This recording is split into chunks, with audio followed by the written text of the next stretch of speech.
She said, "My ex is coming to our wedding as my plus one. You need to be mature about this." I replied, "I completely understand." Then I called the venue, swapped my name on the contract for her ex's name, and sent them both the final bill. When I texted her a photo of my passport at the airport with the caption, "Have a great wedding, you two can pay for it."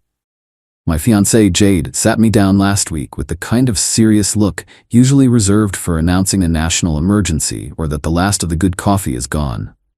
"My ex, Damien, is coming to our wedding as my plus one," she announced, her voice filled with a noble gravity, as if she were bestowing some great honor upon me. She took a slow, deliberate sip of her wine. "You need to be mature about this." I looked at her, then at the ridiculously expensive wedding binder on the coffee table, the one filled with fabric swatches and pictures of doves. A normal man might have argued. A lesser man might have pleaded. A more dramatic man might have flipped the table. I, however, had been expecting something like this for months. Her campaign to redefine our relationship into a bizarre, boundary-free commune of feelings had been escalating. So I just nodded, a thoughtful, supportive expression firmly in place.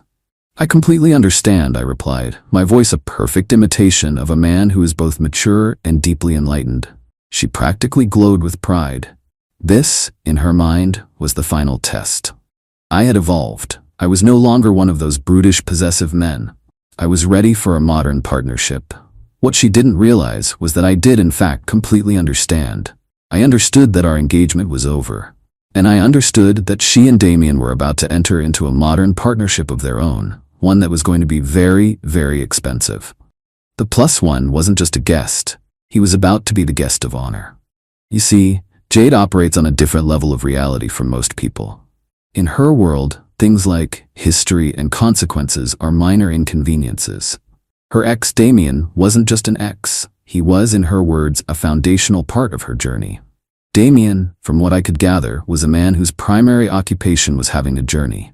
He was a freelance poet, a part-time yoga instructor, and a full-time financial burden on everyone he met.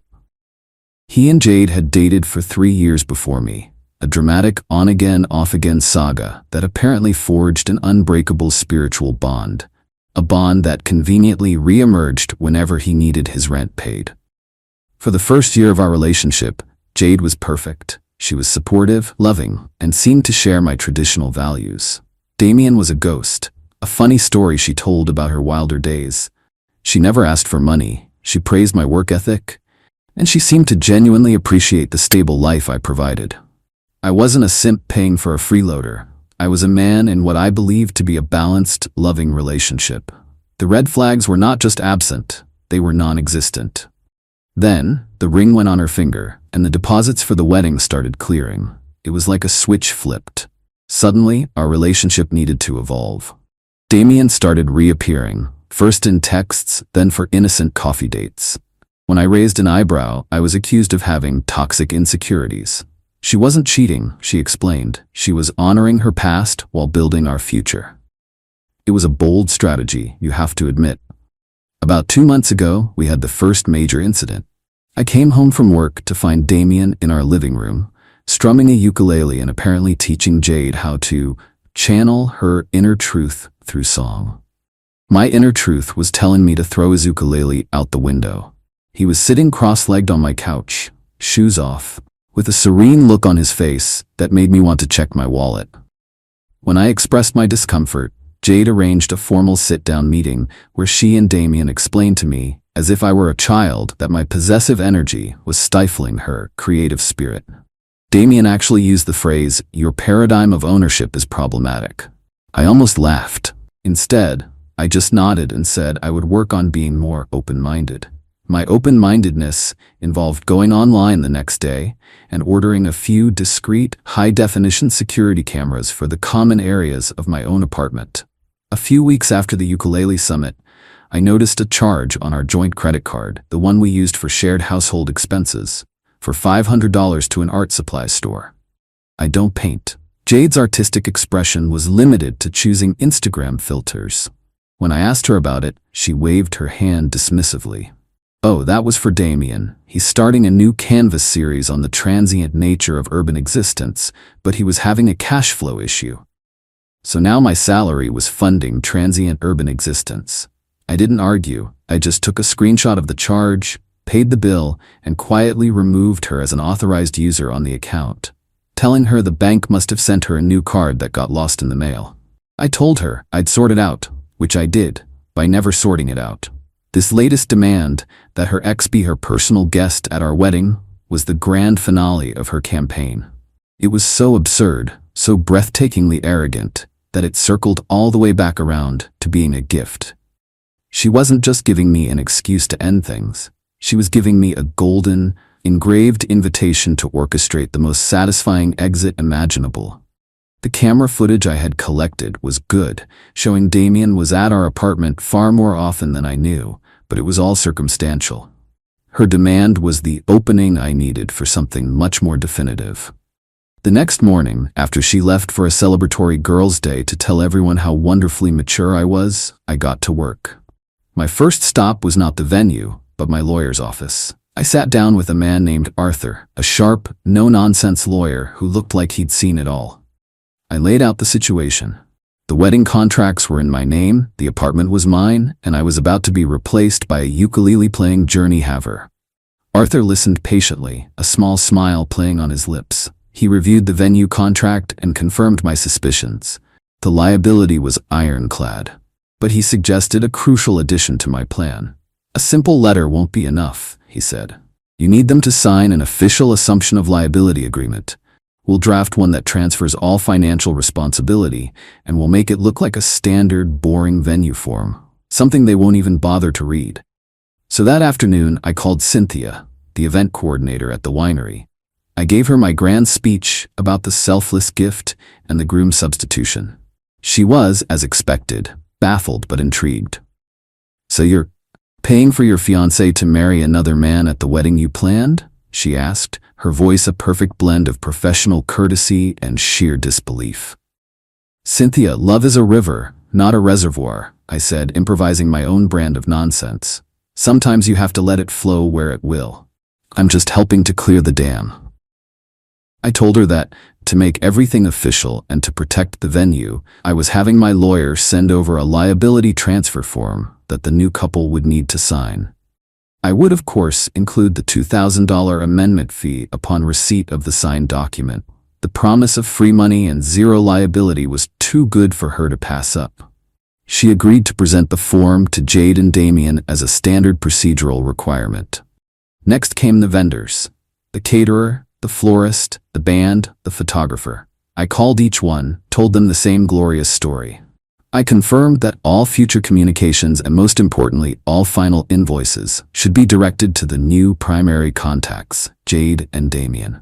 One of them, the head of the string quartet, actually congratulated me on my profound emotional generosity. I almost felt bad, almost. Then came the guests. I spent an hour crafting a beautiful, heartfelt email. The subject line was, an exciting update regarding our wedding. I wrote about the beauty of modern love, about relationships that evolve in unexpected ways. I announced that, in the spirit of true maturity, I had decided to step aside, and that the wedding would now be a celebration of the union between Jade and her soulmate, Damien. I wished them a lifetime of happiness. I ended the email with a cheerful sign-off. I will be enjoying our previously scheduled honeymoon in Bali as a solo trip to celebrate my own journey of personal growth. I hope you all will join me in raising a glass to the happy couple. Best, my name. I sent it to every single person on the guest list. The final piece of the puzzle was our apartment. I packed a suitcase for Bali, went to the office and had all of Jade's mail forwarded to her parents' address, and then I called a locksmith. I also packed up every single one of Damien's possessions that had mysteriously migrated into my home. The ukulele, the yoga home, the ukulele, the yoga mat, the half-finished canvases depicting urban transients. I boxed them up neatly and left them outside the apartment door with a note, forgot these. It was time for my journey of personal growth to begin. I spent the next 2 days in a hotel, watching the chaos unfold from a safe distance. My phone started blowing up almost immediately. First, it was friends, confused by the email. "Is this a joke?" one asked. I replied with a simple, "Nope, just mature." Then came Jade's friends with more pointed questions. I ignored them. The main event, of course, was Jade herself. Her first text was just a string of question marks. Then came a, "Did you send that email?" I didn't reply. Then the phone calls started. I let them all go to voicemail. The real fun began on the day before the wedding. Cynthia from the venue called Jade and Damien in for a final logistics meeting. As they were leaving, she handed them the standard form. "We just need your signatures on this to finalize the change of groom on the event order," she said with a professional smile. In their arrogant, triumphant haze, they signed the legally binding assumption of liability without a second thought. They probably thought they were just signing a new seating chart. The moment Cynthia emailed me a copy of that signed document, the trap was sprung. The vendor calls started that afternoon. I can only imagine the conversation. "Hi Jade, this is Dave from Elegant Eats Catering. Just calling to confirm the final payment of $32,000 is on its way." I pictured her, sitting with Damien, the two of them looking at each other in sheer panic. Damien, a man who probably considered a successful month to be one where his debit card wasn't declined, was now legally on the hook for a six-figure wedding.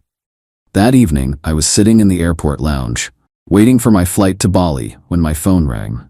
It was a number I didn't recognize.